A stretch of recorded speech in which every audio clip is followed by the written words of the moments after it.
when you decide that you are going to garden or homestead or grow your own or be self-sufficient, make sure you have a place to compost or either get your soil. Now, early on, I was posting a ton of videos about the importance of soil, but they weren't getting any views, so I actually stopped doing that. But that doesn't mean it's important.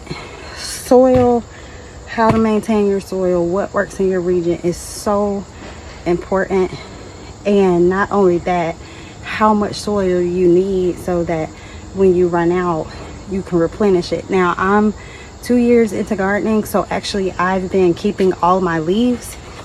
I don't do anything special. I hate to admit that.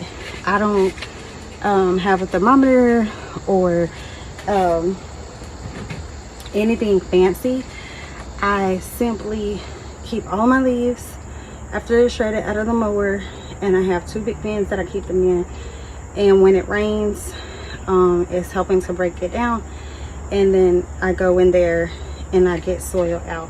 Now, I haven't been able to do that lately, but now that it's been about a year from the last leaves, I should be able to use those.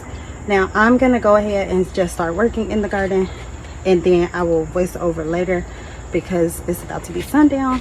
But I wanted to just do a check-in and see what's what. Okay, so these are my potatoes right here. I need to check and see if they're dry. But as you can see, there's one dead leaf here that I need to get up out of here. So we're gonna prune that with these shears. So there we go. But everything else is good. Now, these are my red potatoes. I planted gold potatoes also, and they didn't sprout for some reason. So I have to start over on that. But at least we have some potatoes. I recommend keeping potatoes in the garden. Let's go over to our tomatoes. Now, remember the tomato and the basil, they have been growing from seed. And they've been growing from seed, and so let's take a peek at those here. Okay, you guys, so I'm proud of my tomatoes. As I said, I'm growing these from seed. Now, I didn't grow these before. I've never grown tomatoes, so I'm happy. These are Roma tomatoes, so we're only growing food that we actually eat. Now, this is pretty dry. Look at that layer outside. That is basil in there too, surrounding it to keep pests out. So I'm just going to soak this down because it's a big pot and it's unusually hot for this region. We're in 60. And so what I do is I will water this plant once every 3 days. And I mean, it's soaking it up like a sponge. I will come back and do that, and it will be dried out. This yellow container is also a tomato plant and basil. Tomato and basil, so I'm getting water in that.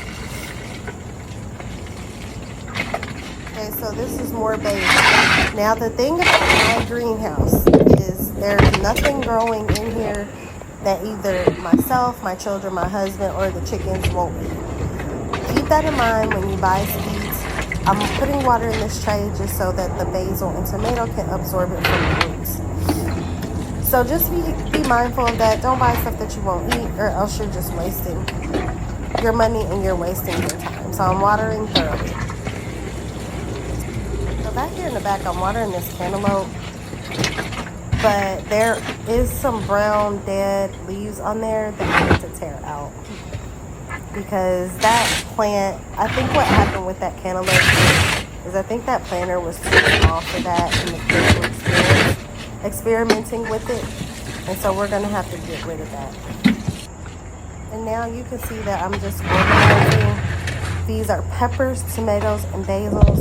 And I'm looking for any indication of any browning leaves, any dead spots, anything that needs to be taken out of the greenhouse. Because I'm shifting everything over to the land.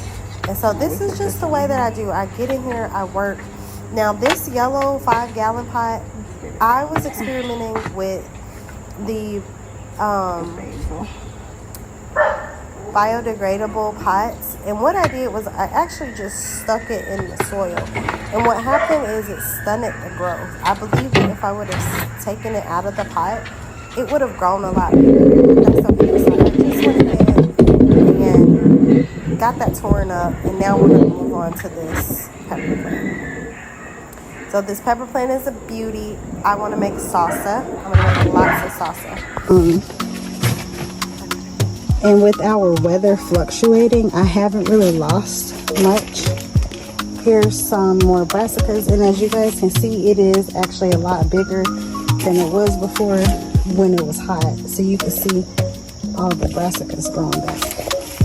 I just let them grow all year round. And again, these were all grown from seed. So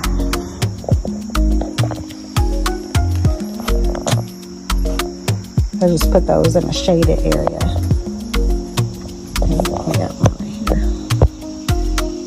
Yeah, so I'm excited. I actually get to eat something this fall.